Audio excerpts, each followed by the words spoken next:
Hi guys, welcome to your next flipped classroom. I'm Miss Robinson and this is your flipped classroom on ancient Egypt. Don't forget you do have a handout you'll be filling out as you go through the presentation. I am going to be using a form of presentation called a Prezi. Alright, so it's going to be kind of zooming and fun. Let's go ahead and jump right in. Okay, first off, we're going to do a quick review about the Nile. The Nile is the life source of the ancient Egyptians. Everything from religion to government to farming is all surrounds the Nile River. Don't forget the Nile River is the longest river in the world at 4,000 miles long. All right. Something I want to point out real quick that your textbook does a good job of in Chapter 5, Lesson 1. It talks about how the land that is flooded by the Nile River makes that soil nice and dark and rich and full of nutrients. This is called the land of Kemet, which means black earth or black land. In contrast to that, the red land, which is the desert, this is going to be a dangerous place, someplace where you can't live. So we can actually equate black to symbolizing life and red to symbolizing death. And the ancient Egyptians very much use a lot of symbolism that we're going to be seeing throughout this presentation. So again, a quick review about the Nile. There you have it. Let's go ahead and jump into our Egyptian kingship. We are talking about pharaohs. A pharaoh is an Egyptian king. The Egyptians have 31 dynasties or ruling families that span the whole ancient Egyptian time period. It's broken up into the Old, Middle, and New Kingdoms as our major eras or our major time periods. You and I have probably already heard of ancient Egypt before you came to this class because it's one of the most studied and most stable ancient civilizations that we have. Therefore, there's a lot of knowledge that we already know about it and a lot of studying that we can do on it. So let's keep going. Our very first king or pharaoh is King Menes. He's also called Namar in your textbook.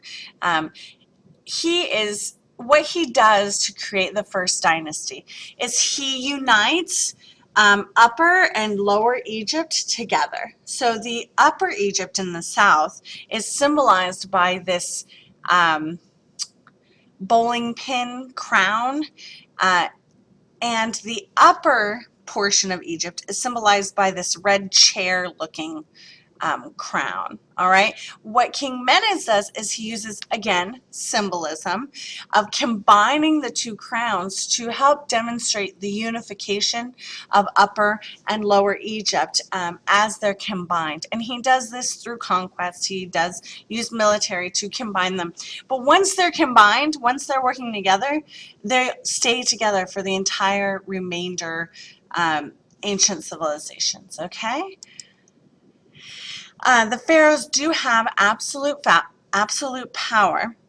And what this means, they have control over their people. Everything that they say becomes law. Let it be written, so let it be done. It's a famous line indicating that. They would, however, turn to advisors for help and counsel. It's really hard to know everything that's going on and to know about everything. So the pharaoh relies heavily on the people that he surrounds himself with for knowledge and understanding about what's going on. However, he doesn't have to listen to them. He can do really whatever he wants. And what he says becomes law. Another important thing to remember is the pharaoh is believed to be a god, the god Horus. Okay. Not only is he believed to be a god, he actually believes himself that he is a god. Once he becomes pharaoh, that he actually becomes a god. So kind of think about that attitude, if you will. So keeping all that in mind about the pharaohs, Remember that ancient Egypt is split into the Old, Middle, and New Kingdom. The Old Kingdom is relatively peaceful, where there's trade with the kingdom south of ancient Egypt called Nubia. It's really in Central Africa, and there's lots of trading going on there, especially timber, wood, all right. Towards the end of the Old Kingdom, the mayors, the governors of the villages and cities in ancient Egypt start to question the king, and the Egyptian king actually becomes weak. Well, of course, the pharaoh can't have that. So the early rulers, they strive to restore the unity between Upper and Lower Egypt during the Middle Kingdom. And the way that they do this is through public works, all right? They have buildings, irrigation system, canals and quarries, and they are constantly working to make ancient Egypt and the actual civilization, the cities, a better place. This is the time period that we get our huge, magnificent pyramids. We get the Sphinx with the body of a lion and the head of a pharaoh. But these are primarily, well, they're tombs. It's where the pharaohs are going to be buried, okay? What you don't necessarily always read about is when these pyramids are done, one way that the Egyptian pharaohs showed the wealth and the stability of ancient Egypt, they would paint these pyramids white. So when the sun beat down on them, they would shine and gleam and could be seen from all around. Quite an impressive sight. However, with wealth brings invaders, and of course the end of the Middle Kingdom brings invaders, people trying to get that money. So the princes of the New Kingdom, the rulers of Egypt, they drive out those invaders, but now instead of putting the money towards building pyramids and making Egypt awesome, they are now spending money on the military. The most famous pharaoh from the New Kingdom time period is King Tutankhamun. We know him as King Tut. He was made pharaoh at the age of 10, and he died at the age of 18. King Tut is so famous to you and I, though, not because of what he did when he was alive, but because when his tomb was found by archaeologists, they uncovered it. It's the only tomb we've ever found that has not been raided or robbers haven't gone into before us. So it's the most complete tomb we've ever found, which is why everybody knows about King Tut, King Tutankhamun, because of everything that was buried in his tomb. Again, not because of when he lived, but because of what we found after his death. Lots of people used to believe that King Tutankhamun died of a chariot accident. That's actually not the case because we have his mummy and we can study his body. We know now that he didn't fall off a chariot and break his leg and die of infection. No, indeed, he died of a disease. He had a kind of disease. We have new evidence that shows that, which is kind of neat to know. These pictures are of his sarcophagus, which is like his burial casket, and this is his death mask. These are priceless, valuable, beautiful pieces of artifacts that we have from him, and yeah. Let's keep going. Another pharaoh I love to talk about is Queen Hatshepsut. She's our first queen of Egypt. She is a pharaoh, and what she does for Egypt is really important because she encourages trade and she helps make Egypt wealthy, which is fantastic. The problem is she was supposed to give up her throne to her son, Thutmose, when he came of age, but when he tried to force her off the throne, she basically said, no, you're going to be a lousy ruler, and wouldn't let him have the throne. But King Thutmose, became really upset about this, obviously, and after Hatshepsut died and he finally did become pharaoh, he actually had everything of Hatshepsut that represented her destroyed. He dug a big hole and buried everything that he could find in it, which actually is one of the reasons why we have our stuff, is because we have found where he's buried some of that stuff. So there you have it. The fall of ancient Egypt is when Alexander the Great from the Roman Empire comes and conquers everything. We're going to talk about Alexander the Great a lot, and now I'm not going to get into him. But what you need to know is by the end of ancient Egypt lasts until 332 BC when Alexander the Great comes and conquers and unites ancient Egypt with his own empire. So let's look at society of ancient Egypt. At the very pinnacle, at the very top, is our pharaoh that we've been talking about. Under the pharaoh, right, directly under the pharaoh, is the important people that he surrounds himself with, like priests and nobles, the people that help him run the government.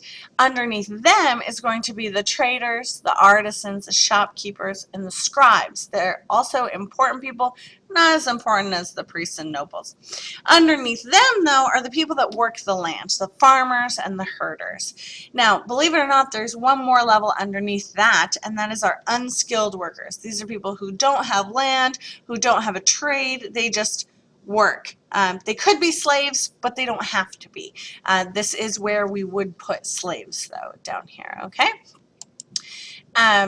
Women had lots of rights in ancient Egypt. In lots of ways, they had almost as many rights as men. They could own property, businesses, they could have legal contracts, and noble women were even in charge of temples and the pharaoh's children. The Egyptian family is really important. Even the gods are grouped into family units, mother, father, child, that kind of stuff. The man is going to be the head of the household, making the decisions for the family. Children attended school, they played games, lots of things I'm sure you do. The mothers taught the daughters primarily how to cook and sew and run the household because that was going to be their job.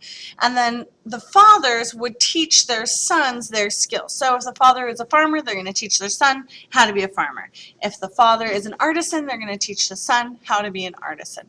And all the children, of course, are encouraged and expected to respect their parents.